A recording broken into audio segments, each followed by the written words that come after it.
વર્ષ જૂનો સંબંધ અને હવે જાહેર રસ્તા પર થયો એક ભયાનક ખેલ।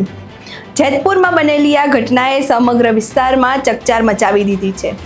આખરે શું છે ઘટના અને શું બન્યું હતું તેના વિશે વિગતે ચર્ચા કરીશું। નમસ્કાર, આપ જોઈ રહ્યા છો ચક્રવાત ન્યૂઝ। હું આપની સાથે વંશિકા।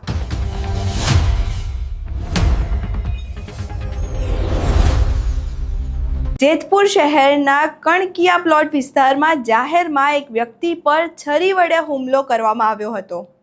હુમલા બાદ તે વ્યક્તિ ગંભીર રીતે ઘાયલ થયો હતો અને તેને સારવાર માટે હોસ્પિટલ ખસેડવામાં આવ્યો હતો અને સારવાર દરમિયાન તેનું મોત નીપજ્યું હતું। પ્રાથમિક તપાસમાં સામે આવ્યું છે કે આરોપી જયંત વાઘેલા જે રાજકોટના રહેવાસી છે અને તેને જૂના મતભેદને કારણે હુમલો કર્યો હોવાની આશંકા છે। પોલીસના જણાવ્યા મુજબ આશરે 12 વર્ષ પહેલા મૃતક અને આરોપીની માતા પરસ્પર સંમતિથી સાથે રહેતા હતા, જે બાબતને લઈને આ ઘટનાનો સંબંધ હોવાની દિશામાં પણ તપાસ ચાલી રહી છે।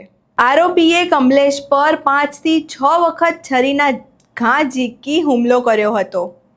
ઘટનાની જાણ થતાં જ મોટી સંખ્યામાં લોકો જેતપુર સરકારી હોસ્પિટલ ખાતે એકત્રિત થયા હતા। અહીં પહેલા તેના સંબંધીઓને સાંભળીએ। બેન, શું તમારું નામ? નીતાબેન। શું બનાવ બન્યું છે? કાંઈ નહીં, ખાલી ઘરેથી બળફ લેવા ગયા હતા અને પછી તમને શું જાણકારી મળી? કીધું કોક બીજા ભાઈ હતા ને કીધું કે કંઈક થયું એમ। મેં કીધું ચક્કર બક્કર આવ્યા તો પડી ગયા હતા, તો આખા લોહી જાણ 6-7 ઘા મારીને વયા ગયા। કોક કોણ છે? નહીં ખબર નથી કાંઈ। કોઈ માથાકૂટ કે વાંધો જ કાંઈ કોઈ આયરે નહીં, માથાકૂટ બાયદા જેવાય નથી। મારું નામ લક્ષ્મીબેન।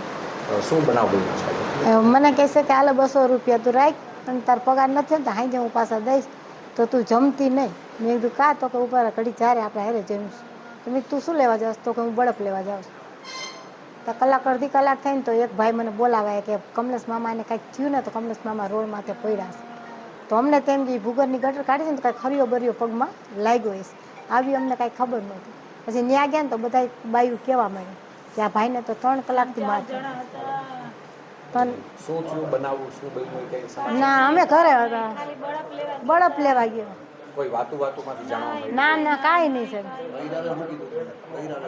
ત્યાં બૈરાવે મને એમ કીધું કે બેન તમે આ ક્યાં ખોવાઈ ગયા હતા? તમારા છોકરાને કે મારીને ભાગી કે આટલું બધું થયું તમે ક્યાં હતા? મેં તો અમને કાંઈ ખબર, અમને આ ભાઈ બોલાવા આવ્યો ને એટલે અમે આવ્યા। તો કે આ છોકરાને આમ હાઈસપ આપવું કરતા હતા ને તોય મેકતા નહોતા કેમ।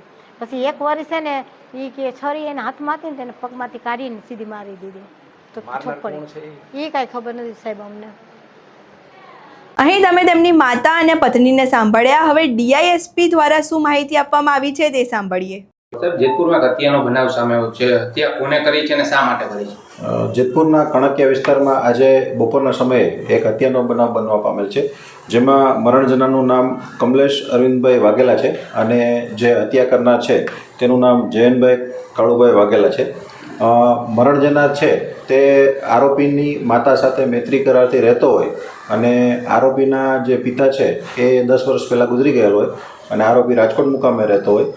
ત્યારબાદ એમની માતા છે એ આ આરોપી સાથે મૈત્રી કરારથી અહીં જેતપુર રહેતો હોય તે બાબતે તેને પહેલેથી મતદોષ હતું, જે બાબતે ત્યાંથી આવી અને આરોપી સાથે બોલાચાલી થયેલ હોય અને તેમને છરીના ઘા મારી અને તેમનું મોત નિપજાવેલ છે। આ બાબતે કમલેશ મરણ જનાર છે એમના ભાઈ કપિલભાઈની વિધિવત ફરિયાદ લઈ અને આરોપીને હસ્તગત કરી લેવામાં આવેલ છે। સાહેબ, આમાં કેટલા આરોપી છે?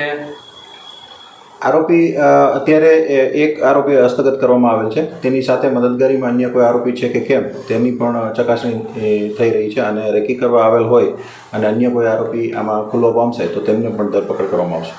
હાલ પોલીસે આરોપીની શોધખોળ અને સમગ્ર ઘટનાની તપાસ કરી વધુ કાર્યવાહી આગળ હાથ ધરી છે। હવે જોવાનું એ રહેશે કે તપાસ બાદ વધુ શું ખુલાસા થાય છે અને પોલીસ દ્વારા શું એક્શન લેવામાં આવે છે। અહીં તમે આ સમગ્ર ઘટના સાંભળી। આ ઘટનાને લઈને તમારા શું મંતવ્યો છે અમને કમેન્ટ બોક્સમાં જરૂરથી જણાવજો। અમારો વિડીયો પસંદ આવ્યો હોય તો વિડીયોને લાઇક કરો, શેર કરો અને અમારી ચેનલને સબસ્ક્રાઈબ કરવાનું ભૂલશો નહીં।